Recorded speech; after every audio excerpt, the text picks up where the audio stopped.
علماء نے لکھا ہے کہ نیک بیوی کی 4 صفات ہوتی ہیں۔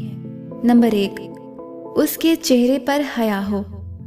یاد رکھیے کہ سرخی پاؤڈر سے انسان کے جمال میں اضافہ نہیں ہوتا، انسان کے جمال میں تو حیا کی وجہ سے اضافہ ہوتا ہے۔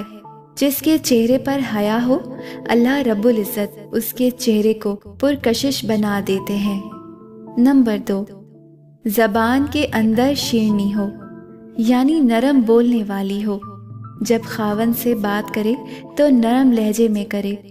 عام طور پر جو عورتیں غیروں سے بات کرتی ہیں تو سارے جہاں کی شیرنی ان کی زبان میں آ جاتی ہے، اور جب خاوند سے بات کرتی ہیں تو سارے جہاں کی کڑواہٹ ان کی زبان میں ہوتی ہے۔ اس کو شریعت نے منع فرما دیا، لہٰذا جب خاوند سے بات کرے تو زبان کے اندر شیرنی ہونی چاہیے۔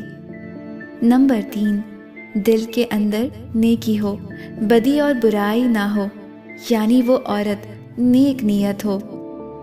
نمبر 4، عورت کے ہاتھ ہر وقت کام میں لگے رہتے ہوں، یعنی عورت گھر کے کام کاج میں، بچوں اور خاوند کے کام کاج میں لگی رہے۔ یہ 4 خوبیاں نیک اور دیندار عورت کی پہچان ہیں۔